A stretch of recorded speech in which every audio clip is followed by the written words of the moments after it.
तो ये 19 number question जो है इसमें क्या बोला हुआ है, तो हम लोग ये कह रहे थे कि अगर इन्वर्टिबल होगा तो एफ इनवर्स है ना। जैसे एक तो केस ये है यहां पे, चलो एक दो फंक्शन बना के देखो। जैसे यहां पे मैं फंक्शन बनाऊं, अगर क्या होगा, ये ए है, ये ए है, 1 2 3 4 5 6, 1 2 3 4 5 6। तो एक तो ये पॉसिबिलिटी सबसे आसान पॉसिबिलिटी इस वाले फंक्शन की है ना। लेकिन क्वेश्चन है इसके बारे में पूछ ही नहीं रहा है ना, मतलब ये जो है इसको सेटिस्फाई कर रहा होगा ऑब्वियसली, क्योंकि वो ये फंक्शन है एक्चुअली। तो ये फंक्शन तो मैं कहा अगर इन्वर्टिबल है, if F inverse exist then, तो इन्वर्टिबल कब होगा, जब 1 1 1 2 होगा तब जाके होगा, तो हमेशा ऐसा नहीं होगा। तो ये एक, लेकिन हमें क्वेश्चन में ये पूछा गया है compute the number of F belongs to S whose range has 3 element. अब एक ऐसा फंक्शन बनाओ जहां रेंज में सिर्फ 3 एलिमेंट हो। सो ए है यहां पे 1 2 3 4 5 6, 1 2 3 4 5 6। सोचो ऐसा बना पाओगे तुम लोग जहां पे रेंज में सिर्फ 3 ही एलिमेंट हो? क्या बना पाएंगे हम लोग, बताओ? नहीं, मैं फंक्शन बना रहा हूं, एक फंक्शन बना रहा हूं जो इस कंडीशन को सेटिस्फाई कर रहा हो और रेंज में सिर्फ 3 एलिमेंट हो। कौन सा फंक्शन होगा वो? 1 को 1 पे ले जाओ, 2 को 2 के, और 3 पे 3 के। अच्छा, अब 4 को कहां लाना पड़ेगा? मुझे रेंज में सिर्फ 3 एलिमेंट चाहिए एक्चुअली। रेंज में क्या चाहिए? ओनली 3 एलिमेंट ना। सर इसमें यही डाउट है हाँ, कि बाकी नंबर भी इन्हीं 3 पे क्यों मैप हो रहे हैं? यस। क्वेश्चन में क्या पूछा है आपसे? क्वेश्चन में पूछा है कि रेंज 3 एलिमेंट्स की। अगर चलो मैं आपसे पूछूं कि what is range of this function? 6 elements A. हाँ, अभी रेंज क्या है इसमें रेंज कितना है? 3। हाँ, तो इसे ही रीजन है ना, आपने खुद ही आंसर बताया ना, दैट्स वाई इट मैप करना चाहिए खुद को, मतलब। हाँ, नहीं, तो ये जरूरत नहीं है, जरूरत, this is not important actually. ये तो इन्वर्टिबल के लिए, this function is not invertible. क्या इन्वर्टिबल है? तो इसके लिए जरूरी नहीं एफ एक्स एक्स हो। एफ एक्स बराबर एक्स कब होगा? जैसे आप दोनों तरफ एफ इनवर्स ऑपरेट कर दो, ठीक। तो जब दोनों तरफ एफ इनवर्स ऑपरेट करते हो तो एफ इनवर्स एफ कट जाता है, एक्स बचता है। यहाँ एफ इनवर्स लगाते हो, जैसे मैं एग्जांपल दे रहा था मैट्रिक्स वाला, तो जैसे आपके हिसाब से सोचूंगा तो आपको ऐसा लगेगा then A has to be identity matrix. But जरूरी थोड़ी है कि ये आइडेंपोटेंट मैट्रिक्स आइडेंटिटी होगा, ऐसा जरूरी है? नहीं है। ये तब है जब इन्वर्टिबल होगा, दोनों तरफ ए इनवर्स से मल्टीप्लाई करूंगा तो A inverse into A square A हो जाएगी, वो आई हो जाएगी। तो ऐसा तब जरूरी है जब वो इन्वर्टिबल होगा।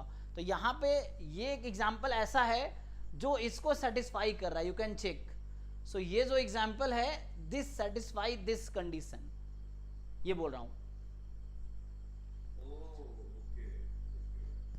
So how many functions like this you can make, वो आपसे पूछ रहा है एग्जाम में कि ऐसे इस तरह के कितने फंक्शन तुम बना पाओगे, ये आपसे पूछा जा रहा है।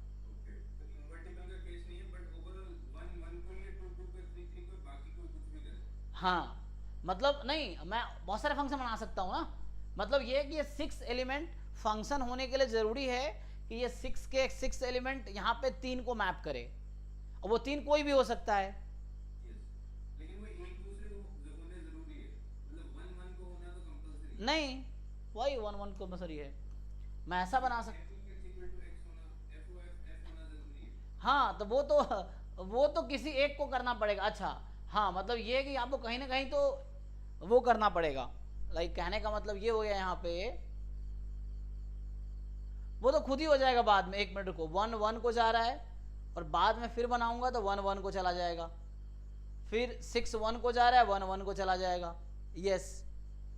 और अगर मैं ऐसा बनाता,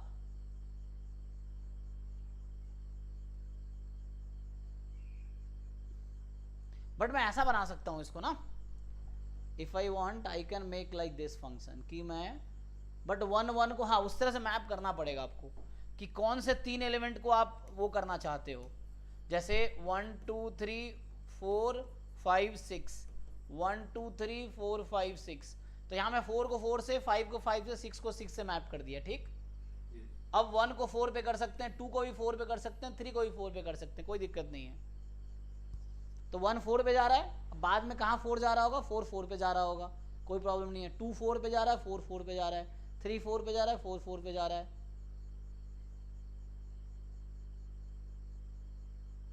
चेक करो एक बारी, सेटिस्फाई करेगा ये एफ ओ एफ एफ? हाँ करेगा ना, ठीक है चलेगा, हाँ क्योंकि एफ एक्स के इक्वल चाहिए ना, वो आ जाएगा। हाँ तो ये ओके है ना। बट ये कि हाँ अब मान लो अगर मैं ऐसा करता हूँ, अब एक थोड़ा और एक एग्जांपल लेता हूँ कि अगर मैं ऐसा सोचूं 1 2 3 4 5 6, 1 2 3 4 5 6, मान लो 4 को 1 पे ले गया, 5 को 2 पे, 6 को 3 पे, फिर यहाँ 1 को 1 पे ही लाना पड़ेगा वरना नहीं होगा। मान लो 1 को 2 पे ले आया, 2 को 3 पे और 3 को 1 पे, क्या ये सेटिस्फाई करेगा? अब जैसे 1 2 पे चला गया, 2 3 पे चला जाएगा, नहीं सर नहीं करेगा, एटलीस्ट तो हाँ करना चाहिए, 1 to 1 तो होना चाहिए। हाँ तो ये वाला सेटिस्फाई नहीं करेगा एक्चुअली।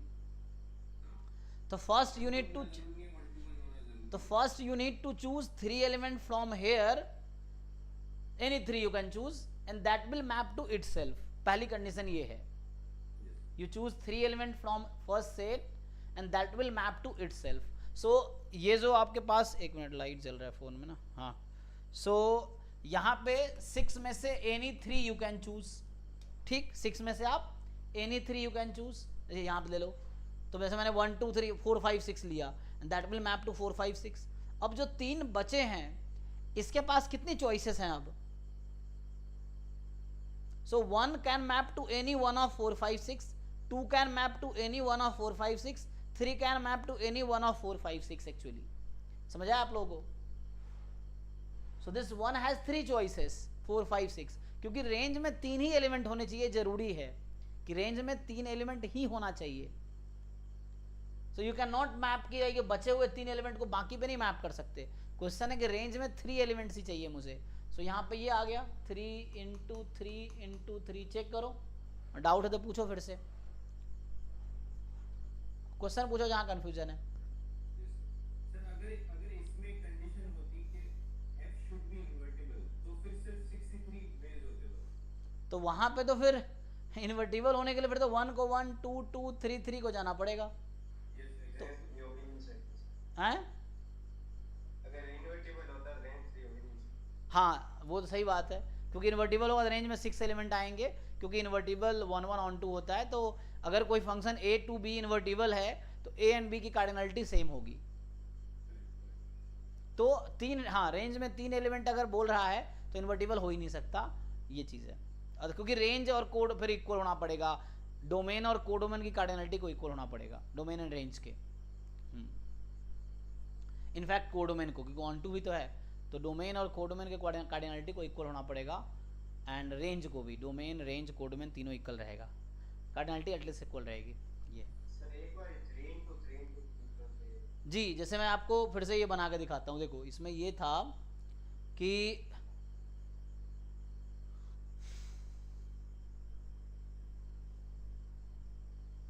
जैसे मेरा डोमेन में है 1 2 3 4 5 6, 1 2 3 4 5 6, ये जो एफ एक्स होना चाहिए, इसके लिए जरूरी है कि पहले तुम 3 एलिमेंट कोई भी चूज कर लो। तो मुझे बताओ कौन सा 3 एलिमेंट चूज करूं? Any 3 you can choose and number of way is 63। तो बताओ कौन से 3 चूज करूं? कोई भी 3 बताओ। 1 2 और 3 ले लिया।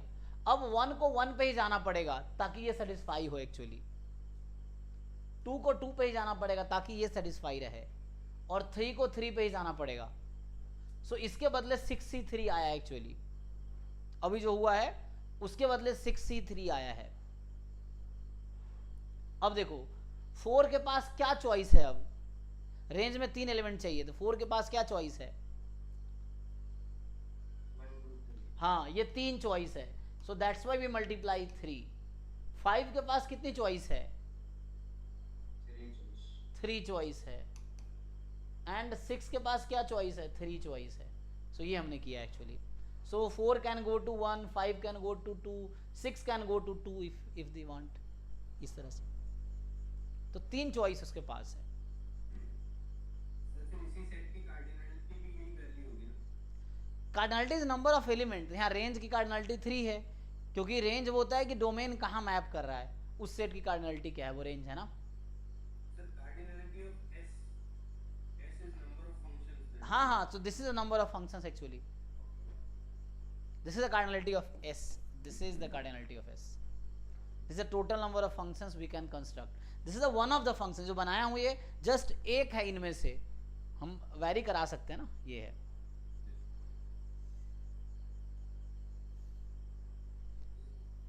सर मेरा एक और क्वेश्चन है, वो 2018 2019 का क्वेश्चन है, लेकिन वो मेरे बार बार गलत आ रहा है. मैंने उसका आंसर भी देखा, लेकिन आंसर मेरे को इतना समझ नहीं आया. कौन सा क्वेश्चन? मैंने एक अभी भी भेजा. ठीक है, एक मिनट. तो 14 number.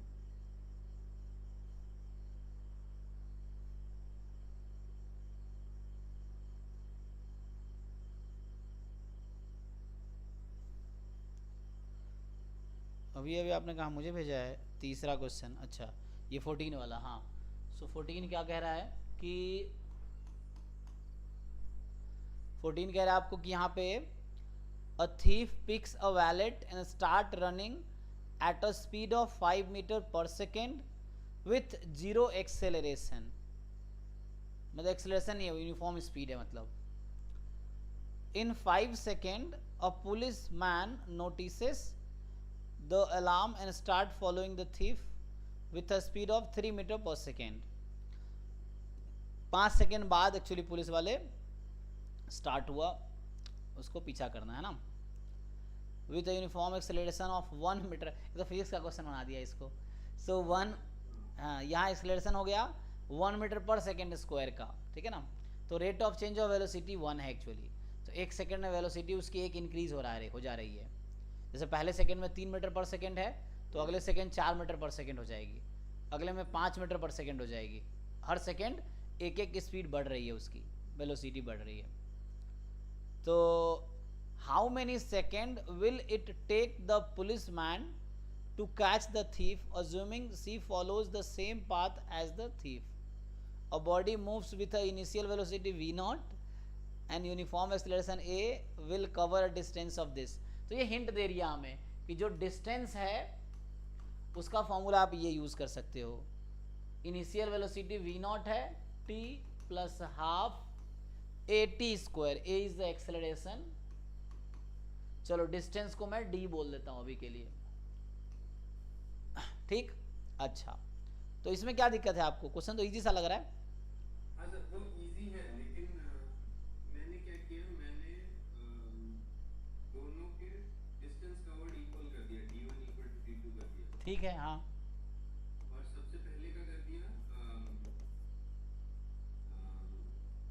5 metre v into t कर दिया मैंने. एक मिनट. v0 इसका था 5 मीटर पर सेकेंड, और जो पुलिस है तो उसका एक्सेलरेशन 1 है, और इनिशियल वेलोसिटी इसका था 3. हाँ, अब क्वेश्चन ये है कि क्वेश्चन एक्चुअली पूछा क्या है कि हमें क्या निकालना है. How many second will it take the police man to catch the thief. Police man को कितना टाइम लगेगा उसको पकड़ने में? बोलिए. तो सर मैंने कर दिया d1 equal to d2. Okay. और सबसे पहले वाले का कर दिया 5 इंटू t. दोनों का टाइम अलग अलग है ना. अच्छा. हाँ, 5 इंटू t प्लस 5, क्योंकि उसने 5 सेकंड पहले चालू कर दिया. अच्छा, 5 सेकेंड, ये 5 सेकेंड पहले चल चुका है. हाँ, तो इसको टाइम, अगर मान लो क्वेश्चन इसी का टाइम पूछा है ना, तो सपोज इसको टाइम t लगा, तो इसको टाइम कितना लगेगा? मतलब ये t मीटर रन किया ना, Yes. तो ये कितना रन किया? t plus 5. तो मतलब t सेकेंड में पुलिस जितना चला उतना ही डिस्टेंस थीफ जो है वो t प्लस 5 टाइम में चला. यही है ना. Yes, sir. क्योंकि टी टाइम 5 सेकंड चल रहा है, कोई दिक्कत नहीं है। तो मान लो स्टार्ट उसने दोनों ने सेम जगह से किया है ना, कोई प्रॉब्लम नहीं है इसमें। मान लो पुलिस यहाँ से स्टार्ट, इस टाइम के बात कर रहा हूँ मैं, तो यहाँ टाइम 0 था, यहाँ टाइम 5 था, 5 सेकंड के बाद स्टार्ट किया। तो अगर इसको टाइम t लगा है तो इसको t+5 टाइम लगा है, लेकिन दोनों पहुंचे एक ही जगह, जहां पकड़े गए दोनों एक जगह पहुंच गए। सो ठीक है ना, चलना तो एक जगह से ही स्टार्ट किया था ना दोनों ने, 5 सेकंड बाद स्टार्ट किया, चलना तो एक जगह से ही स्टार्ट किया है, तो डिस्टेंस तो कवर्ड सेम होगा, तो ठीक तो है, तो क्या दिक्कत है। हाँ चलो, distance travelled by thief in t+5 seconds क्या होगा। 5t+5 एक्सेलरेशन 0 है, distance covered by police in t seconds half T square. क्यों, v नॉट कितना है इसका,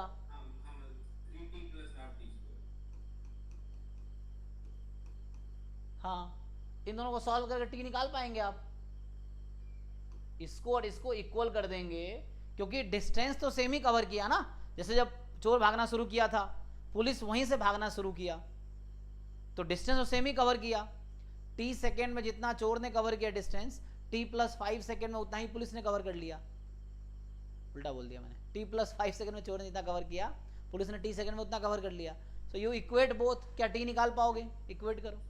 सर उसमें वही दिक्कत आ रही है, मैंने भी ये वाला किया, लेकिन इसके सॉल्यूशन में उसने एक को t लिया हुआ है, एक को t-5 लिया हुआ है, और उसी केस में आंसर सही आ रहा है, इस केस में आंसर सही नहीं आ रहा।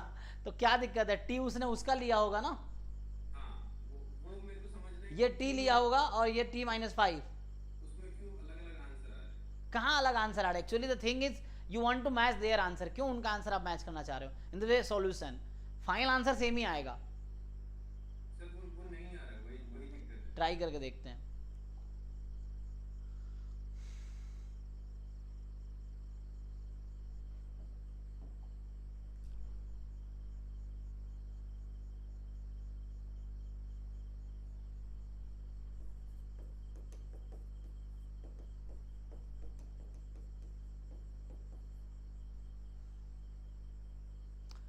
किसका टाइम पूछा, टाइम टेकन बाय पुलिस और time taken by thief, police ना। So time taken by police, so यहां से सॉल्व करेंगे, एक साइड बुलाओ सबको उधर ले जाओ।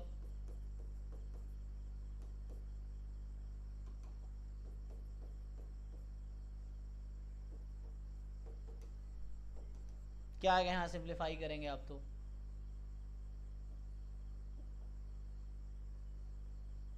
सही लिखा हो ना।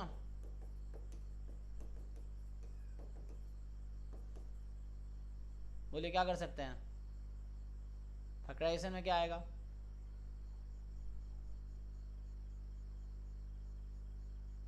ये आ जाएगा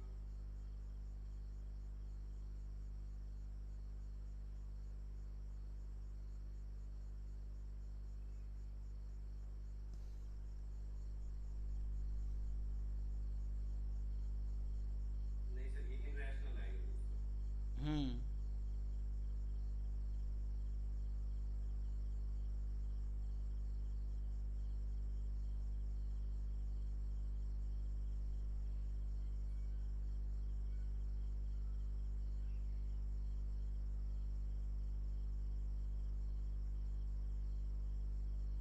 ये किस ईयर का पेपर है, ये 21 का ही, 19 का। अच्छा 19 का पेपर है। 19 में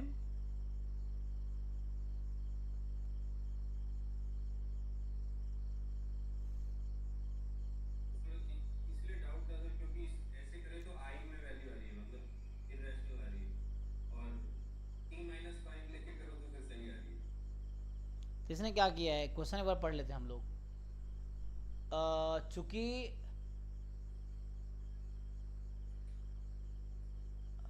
नहीं ऐसे प्रॉब्लम तो नहीं होना चाहिए, t-,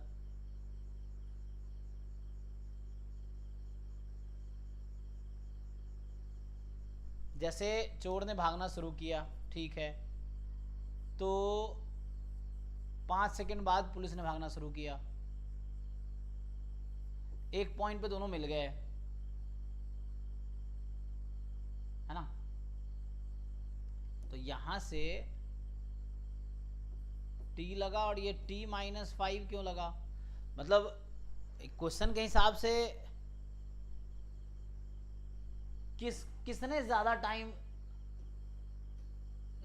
किसको लगा उस डिस्टेंस कवर करने में, चोर को ना।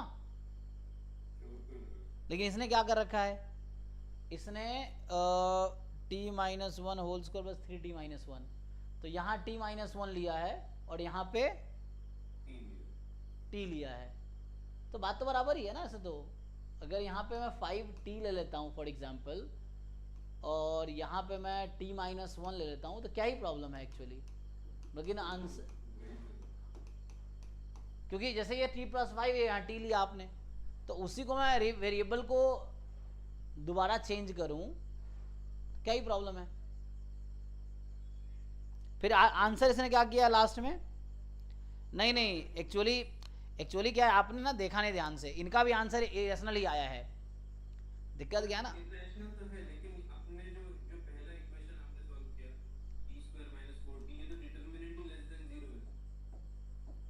ऐसा तो नहीं होना चाहिए, कैसे आपको पता, आपने गलत किया, ऐसा नहीं है लेस देन 0। एक्चुअली क्या है, सॉल्यूशन देखने के बाद दिमाग हमारा घूम जाता है, दिक्कत ये है। बताइए कैसे लेस देन 0 है, होता क्या ना, यही दिक्कत है। सॉल्यूशन जब हम देख लेते हैं तो हम समहाउ ये कोशिश करने लगते हैं प्रूफ करने का कि जो उसका है वो कैसे आएगा। वी डोंट थिंक आर वे। यहाँ डिस्क्रिमिनेंट नेगेटिव नहीं है, पॉजिटिव। आप चेक करके देखिए कहाँ नेगेटिव आ रहा है ना। एक्चुअली क्या होता है, जब सॉल्यूशन हम देख लेते हैं हमारा दिमाग काम करना बंद कर देता है। This is the way. इसलिए कोई बच्चा क्या होता है, जो बच्चा बहुत मेहनत किया सॉल्यूशन देख देख के, उसके एग्जाम में मार्क्स नहीं आते हैं। द थिंग इज वो सीखा नहीं कुछ एक्चुअली। द थिंग इज जैसे अभी आप क्या देख रहे हैं, आपको खुद पे भरोसा ही नहीं है। जैसे ये चीज़ हमने कैलकुलेट किया है और जैसे आप जैसे बता रहे हो तो मुझे भी ऐसा लग रहा है कि शायद हमने कुछ गलत किया है। ये सही है आंसर, इससे जो आंसर आएगा वो एक्चुअली करेक्ट आंसर आएगा। द थिंग इज आपने पहले सॉल्यूशन देख लिया तो आपके खुद पे भरोसा खत्म हो गया, आपको सॉल्यूशन में ज़्यादा भरोसा हो गया। द थिंग इसलिए आपने यहाँ पे पेशेंस खत्म हो गया आपका और आपने आगे प्रोसीड ही नहीं किया। अभी सॉल्व करेंगे सेम आंसर आएगा, आप करके देखिए, क्योंकि आपने अपने तरीके से ट्राई नहीं किया। दिक्कत ये है, सॉल्यूशन देखने के बाद हम अपना तरीका भूल जाते हैं। आप ट्राई करो, सेम आंसर आएगा। बताओ।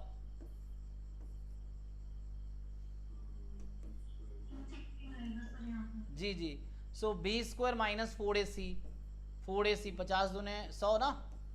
सो ये हो गया 4 प्लस माइनस 200, सॉरी हाँ, b² 4ac 50 गुने 4 200, तो 216/2 लगाओ इसमें कैलकुलेटर, अप्रॉक्सीमेट वैल्यू निकालो आप। तो 4 प्लस वाला लेना, नेगेटिव तो होगा नहीं टाइम, सेम आंसर आएगा जो उनका आंसर, एग्जैक्टली सेम आंसर आएगा। देखिए ये कोई फर्क नहीं पड़ेगा ना, वो चीज़ें आया उनका भी रेशनल है, उसने अप्रोक्सीमेट कर रखा है। हाँ करेक्ट आंसर है, जो भी आ रहा है 9 पॉइंट समथिंग आएगा, 05 आ रहा है ना। ना कोई दिक्कत नहीं है, हमें इंटीजर वाला लेना है। उनका आंसर 14 है ना। हाँ तो 5 प्लस कर देंगे ना। हाँ तो इसीलिए कोई दिक्कत नहीं है। तो 5 सेकंड का यहाँ ये था ना।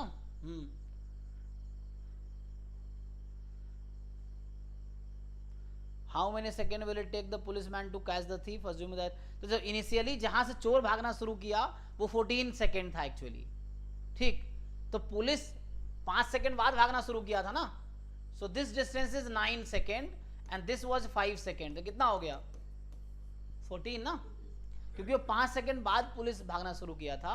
तो 5 सेकेंड वो गए, जो इसने निकाले हैं वो 14 सेकेंड निकाले हैं उसके थीफ का टोटल। मतलब थीफ ने 14 सेकेंड का चला और पुलिस तो बस 9 सेकेंड चला एक्चुअली।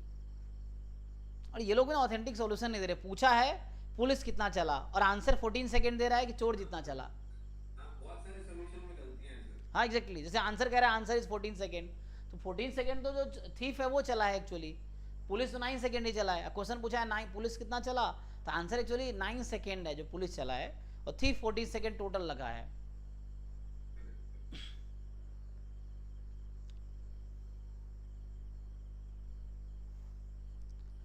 ठीक है,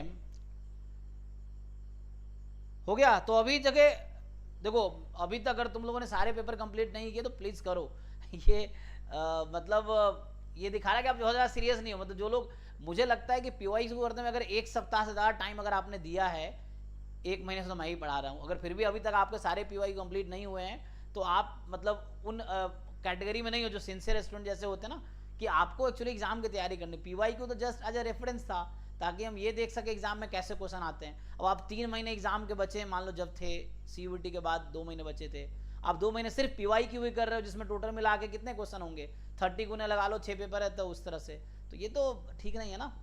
आपको एक सर आप इसमें एक चीज क्या रेकमेंड करेंगे? एक तो है कि मैं 2023 का 22 का दो मेरे बाकी है, वो मैं अभी कर लूं, आज कल परसों दिन 2-3 दिन में कर लूं, या फिर मैं 22 का कर लूं और 23 का एक बचा के रखूं लास्ट तक, तो मुझे क्या बेटर? नहीं नहीं, अभी पहले सारे पीवाई को निपटा लो, फिर सिलेबस पे वर्क करना शुरू करो, क्योंकि ऐसा थोड़ी है पीवाई क्यू ही एग्जैक्टली आने वाला है, आपको कुछ डिफरेंट भी तो प्रैक्टिस करने पड़ेंगे। मतलब PY Q same to same थोड़ी आएगा, वो तो पीवाई क्यू जो एक अंडरस्टैंडिंग के लिए है कि ऐसे क्वेश्चंस आ रहे हैं, ये अप्रोच लगाने हैं, ये सिलेबस है, तो उससे एक आइडिया मिला। अब उसके लिए आपको थोड़ी एक्स्ट्रा भी तो तैयारी करनी पड़ेगी, जो सिलेबस है उसका थोड़े टॉपिक्स पढ़ लो, सिलेबस से रिलेटेड क्वेश्चंस कर लो, जरूरी थोड़ी सेम ही आएगा। तो बाहर का अगर आ गया तो कैसे आप अटेम्प्ट कर पाओगे, तो उसकी तैयारी अलग है ना। ये थोड़ी कि सिर्फ पीवाई क्यू, मतलब मुझे समझ नहीं आता आपके कितने पीवाई क्यू अवेलेबल है इसमें। मान लो आई थिंक 2018 से लेके 2023 तक के अवेलेबल है, तो ये 6 पीवाई क्यूज में, ईच पीवाई क्यू में कितने क्वेश्चन है? 40 या 30? 40, सो 40, किसी में 36 किसी में 40। अच्छा ठीक है, मान लो चलो एवरेज ले लेते हैं, तो ये 240 है। तुम कम कर लो, 35 से करोगे, 30 से करोगे, थोड़ा कम होगा, है ना। तो मान लो 200 क्वेश्चन है, तुम जेन्युइनली बताओ 200 क्वेश्चन अटेम्प्ट करने में कितना टाइम लग सकता है? अगर किसी बच्चे को 200 क्वेश्चन अटेम्प्ट कर दो, अटेम्प्ट करने का मतलब सॉल्व आपसे हो भी सकता है, नहीं भी हो सकता है, कोई प्रॉब्लम नहीं, वो तो सीखना है। 200 क्वेश्चन सॉल्व करने में कितना घंटा लग सकता है? अगर एक क्वेश्चन पे हम 1 घंटे देते हैं, 200 घंटे, 200 घंटे कितने दिन होते हैं? अराउंड 7-8 दिन। है ना। हालांकि एक क्वेश्चन पे आप 1 घंटा तो नहीं लगाओगे, मुझे लगता है एक क्वेश्चन पे आप 1 घंटे लगाओगे। अगर फिर भी ये 200 घंटे भी तुम लगा लो, 10 दिन लगा लो, तो अभी 10 डेज अगर मान लो आप यही करते हो फुल टाइम, हालांकि इतना नहीं, अगर मैं ज़्यादा एक क्वेश्चन 10 मिनट लेके चलता हूँ, है ना, तो उसके लिए ये 6-7 घंटे का कंटेंट है ढंग से, ये है। या उतना नहीं तो मान लो 2 दिन लगा लो, तो एटलीस्ट ये अभी तक आपका कंप्लीट हो जाना चाहिए था। जैसे जो भी पेपर कर रहे हो, मैंने कहा इस पेपर्स को, इसी को तुम 5 बार सॉल्व कर लो। 5 बार सॉल्व करने से बहुत सारी चीज़ें आपके दिमाग में इतने अच्छे से फिट हो जाएगी कि जब आपके एग्जाम में जब क्वेश्चंस ऐसे आएंगे, या इस पैटर्न पे, या इस कॉन्सेप्ट पे, या इस अप्रोच पे आएंगे, तो आपको बहुत ज़्यादा सोचना नहीं पड़ेगा वहाँ पे, क्योंकि आइडिया ऑलरेडी दिमाग में रहेगा, आपको सॉल्व कर क्विकली सॉल्व हो जाएगा। ये चीज़ें हैं। उसके बाद जब ये आपको लगता है ये आपने पेपर्स कर लिए, तो आपको पूरा एग्जाम समझ आ गया, तो थोड़े बहुत एक्स्ट्रा पढ़ लो ना। एक्स्ट्रा क्या पढ़ोगे, तुम्हारा ये तो इसका सिलेबस जो रिलेटेड JEE से ही रिलेटेड ही तो है, तो उसके कुछ क्वेश्चन सॉल्व कर सकते हो जो सिलेबस है। एक बार सिलेबस एक बार पढ़ लो, टॉप किसी बुक से, JEE वाली बुक से पढ़ लो, उसके बाद क्वेश्चंस प्रैक्टिस कर लो। इतना टाइम मत लगाओ ना इनसे, मतलब ऐसा लग रहा है तुम लोग सीरियस नहीं हो ऐसे। मतलब इतने कब से मैं पढ़ा रहा हूँ, CVT का एग्ज़ाम खत्म हुआ था 22 मार्च को, है ना, तब से ही शुरू किया था ना मैंने। रिजल्ट कब आए थे? 22 मार्च के अराउंड जैम का, तब से शुरू किया था। अभी क्या चल रहा है, 29 अप्रैल हो गया, पूरा अप्रैल और मार्च के 8 दिन लगा लो, तो अराउंड 40 डेज हो गए। 40 डेज में तुम लोग सिर्फ ये PYQ कर रहे हो, तो मतलब इसका मतलब क्या दिख रहा है कि मतलब अच्छे से नहीं वर्क कर रहे हो। क्योंकि सिंपल है, तुम नहीं कर रहे हो, कोई और कर रहा है। तुम ये देख रहे होगा ना, कंपटीशन है, सो तुम नहीं कर रहे हो, कोई और कर रहा है, तो फिर उसका होगा। So thing is if you don't work, इसलिए इसको निपटाओ, इसको जल्दी से कंप्लीट कर लो। जो भी क्वेश्चंस डाउट रह जाते हैं उसको एक जगह लिख लो कि ये क्वेश्चन डाउट है, क्लास में डिस्कस करो। अभी जैसे 11 से 12 आज भी डाउट क्लास है, उसमें डिस्कस कर सकते हो। अभी जैसे हमने जो लाइट चुकी है, अभी इलेक्ट्रिसिटी बहुत कटी है, तो बहुत मतलब थोड़ा प्रॉब्लम हुआ है, बट क्लास तो डेली चल रही है ना। और ये थोड़ी कि मैं नहीं कराऊंगा तो आप नहीं करोगे, एग्ज़ाम तो आपको क्वालिफाई करना है, तो मैं कराऊँ ना कराऊँ आपको तो करना ही है ना खुद से, या मैं कभी भी कराऊँ, आपको तो खुद से चाहिए कि आप जल्दी से इसको कंप्लीट कर लो क्विकली, और 4-5 बार क्विकली सॉल्व कर लो as a mock test type समझ के, एंड देन यू कैन बाकी पढ़ाई शुरू करो, बाद में रिपीटेडली सॉल्व कर लो। सो हो गई तैयारी इसको। लेकिन ये थोड़ी कि एग्ज़ाम तक तुम PYQ ही बस करोगे, मतलब अगर 6 PYQ है तो हम अगले 3 महीने तक 6 PYQ ही करेंगे, ये तो लेजीपना हो गया ना, तो कि वैसे हम आलसी जैसे हैं कि ठीक है भाई एग्जाम तक यही करना है, तो तुम इतना कर रहे हो, बाकी दुनिया तो ऐसे करे, तो रैंकिंग यहाँ पे होती है। ठीक है, इसको कंप्लीट करो, समाओ कितना टाइम खींचोगे, ये कह रहा हूँ कि इसको कंप्लीट करो। डाउट जो भी है अभी 6:30 to 8 चल रहा है उसमें पूछो, नहीं तो 11 से 12 में पूछो रात को। ये 2 टाइम आप लोग है ना, ये डाउट क्लास, ये तो आप प्रॉपर ये बैच का है, और इसको कंप्लीट करो। फिर बाकी डाउट्स भी पूछ सकते हो आप, बाहर के डाउट भी, लेकिन बाकी डाउट तब पूछोगे ना PYQ से बाहर निकलोगे, बाकी चीज़ें पढ़ोगे, तैयारी करोगे, तभी पूछोगे ना।